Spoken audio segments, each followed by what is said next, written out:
This year, we started our trip of 1,460 kilometers and 423 locks in Eimond, just west of Amsterdam. Viking, our 12-meter, 39-foot Dutch steel cruiser, headed for Strasbourg on the French-German border in northern France. But our first day's journey only lasted 2 hours. The weather was so cold and rainy that we just hooked up to some electricity in Haarlem and stayed there 9 days. Of course, you can do worse than spend some quality time in that beautiful city. At the end of April, we began moving south towards Flanders, the northeast section of Belgium. Residents here speak Flemish, only slightly different from Dutch.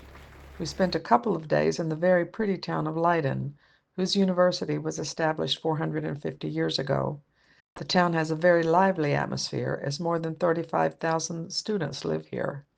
Moving further south, we entered the first of the four large estuaries that separate Netherlands from Belgium and began to see large commercial barges and container ships. And here's a commercial barge, probably 200 feet long, moving backwards through a bridge, perhaps because when it loads up nearby, it won't have enough room in the canal to turn around. Moving through the area, we passed the home of several traditional Dutch sailing barges that used to sail on the IJsselmeer. The IJsselmeer was once part of the Atlantic Ocean, but as part of the Netherlands Land Reclamation Project, that large body of water is now enclosed on its north side by a dike, along which runs a 30-kilometer highway. The eastern half of the Netherlands is pretty much either at or below sea level, as the whole area actually makes up the Rhine River Delta. Although the whole country is pretty much made of sand, it seems the sand is never where it's needed. Throughout Holland, you'll see commercial vessels dedicated to shifting sand from one part of the country to the other. Although we didn't stay long in Flanders this year, we did leave Viking on the side of the Schelde and took a train into Brussels just to have lunch and take a walk through some of the Art Nouveau areas of town.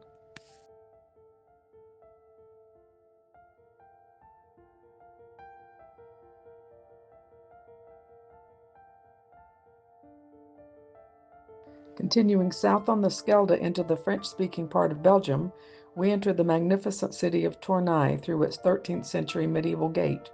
The cathedral there, with its 5 towers, was built in the 11th and 12th centuries. One of the important sites of the city, it is on the list of UNESCO's World Heritage Sites. Another reason many tourists visit Tournai is to see the large old town, which was built in the 1600s in Dutch Renaissance style. The Canal de Centre runs east and west through Belgium. It connects the Schelde with its access to the North Sea via Antwerp to the Maas with its connections to the Rhine and the rest of Germany. Because the canal has been essential to commercial boat traffic for 200 years, two important engineering structures were built that make for an entertaining boat ride. The first one we came to this year was the boat lift at Strepy. It opened in 2002 and replaced four older, smaller boat elevators and two locks. There are two large basins filled with water that you just drive your boat into. Once the gate lowers behind you, 144 hydraulic cables raise or lower your boat 240 feet. The cables haul between 7,200 and 8,400 tons up or down, depending on the height of the water in the canal on the day you happen to use the lift. The trip takes 7 minutes, and when the gate in front of you opens, you just drive your boat into the canal on the other side. Each tub is 367 feet long by 39 feet wide, and each one can hold four long commercial barges or any number of small boats.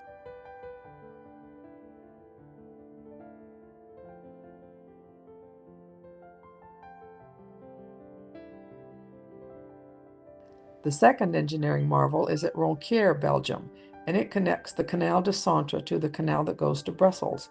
Like the boat lift at Thieu, you just drive your boat into one of the two counterweighted basins, but instead of going straight up and down in an elevator, these basins glide along an inclined plane that is almost a mile long. The structure is older than the boat lift and a bit smaller. It opened in 1968 and replaced 14 locks. Although the basins in both structures are 39 feet wide to accommodate two commercial barges next to each other, these are about 20 meters shorter than the ones at the boat lift. The change in elevation is 68 meters, about 15 feet less than the change at the boat lift.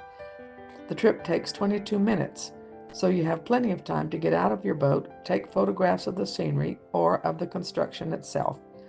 And again, once the basin is firmly attached to the canal wall, it opens and you just drive out. On the water, we're often entertained by unexpected things like this one, a length of wall being floated to its final destination. Continuing east, the Canal de Centre will join the Sambre River at Charleroi, and we head into the Ardennes mountain range. At Namur, we turn right onto the Maas, a much larger waterway. We eventually arrive in Dinan. Namur and Dinan are both built in the valley of the Maas, and both have cable cars we can ride to see beautiful views of the area. In both towns, these cable cars take us from the river level to a citadel. The citadel in Dinan has an excellent military history museum focusing on Napoleon and the First World War.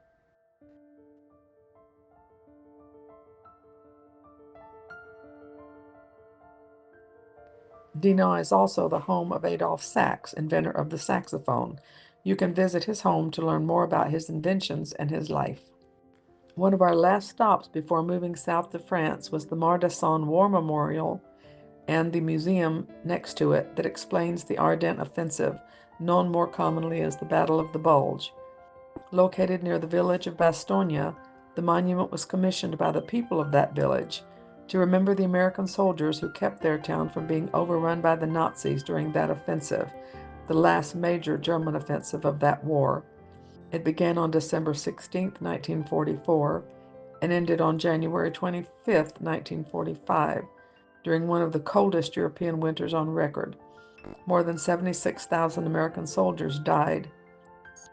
The attached museum contains excellent film and commentary about that offensive, as well as a collection of military equipment, uniforms, letters home, and other remembrances.